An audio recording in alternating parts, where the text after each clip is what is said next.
Les amis, s'il y a quelque chose que les anges détestent au plus haut degré là, c'est la mauvaise odeur. Un ange ne peut pas faire 2 secondes dans un coin qui sent mauvais. C'est pas possible. Et d'ailleurs, c'est l'une des raisons pour lesquelles dans l'Ancien Testament, Dieu disait toujours à son peuple, sanctifiez-vous, sanctifiez-vous. Pourquoi? Parce que Dieu avait déployé des anges qui étaient au service de ses enfants tout le long de leur trajet. Maintenant, c'est pas ça le but de cette vidéo. Regardez, dans Marc le chapitre 16 à partir du verset 1, la Bible dit que Marie de Magdala, Marie la mère de Jacques et puis Salomé, elles sont allées acheter des aromates, ensuite se rendre au sépulcre afin d'aller embaumer le corps de Jésus. Maintenant, la Bible dit que quand elles sont arrivées, la grande pierre qui fermait l'entrée dans le sépulcre où Jésus était enterré là, avait été roulée. Maintenant, elles sont rentrées dans le sépulcre, elles ont vu un ange qui était assis.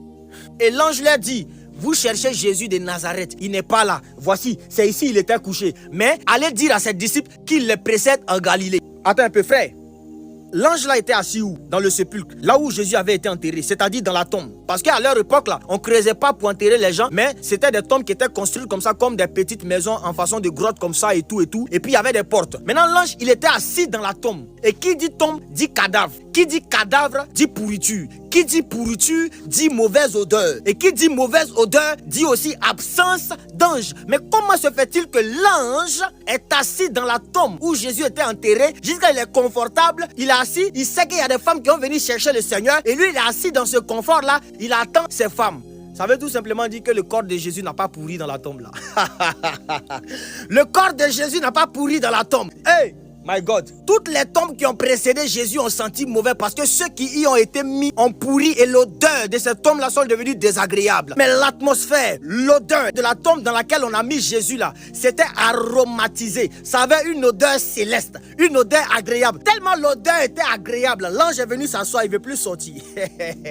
Sinon l'ange là pouvait sortir pour aller croiser les femmes là depuis derrière l'eau là-bas pour dire continuez. Mais l'ange là est resté dans le confort. Pourquoi? Parce qu'il était assis en présence de Jésus. Lui et Jésus en parlaient et Jésus lui a dit que si les femmes là viennent, dis-leur que je me trouve à tel point. Mais elles-mêmes, elles n'ont qu'à aller informer mes disciples. Et l'ange a dit ok, il n'y a pas de problème. Comme ici là ça sent bon, je vais rester. Frère, Jésus-Christ a vaincu la mort. Le corps de Jésus n'a pas pourri dans la tombe. Les asticots n'ont pas mangé le corps de Jésus. Les vers n'ont pas rongé le corps de Jésus. Le corps de Jésus est resté intact. Les seules traces qui sont restées visibles sur le corps de Jésus-Christ, c'était les traces de clous. Parce que les traces de clous devaient servir de témoignage pour toi et moi que nous avons cru en le Dieu véritable qui est ressuscité, qui a vaincu la mort. Donc quand nous voyons les traces des clous sur son corps, ça veut dire que c'est ce même Jésus-là qui a été crucifié et c'est lui qui est ressuscité. Donc en lui, nous avons notre refuge et nous avons la certitude que nous avons cru à un Dieu vrai, véritable, qui vit éternellement et qui nous donne la vie éternelle. Hey!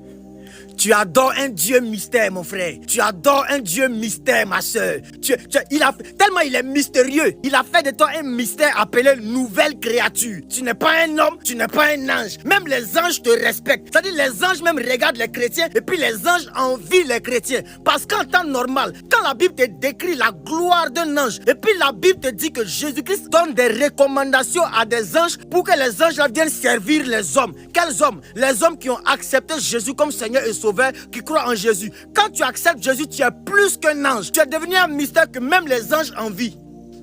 À bon entendeur, shalom. Jésus revient bientôt. Va où?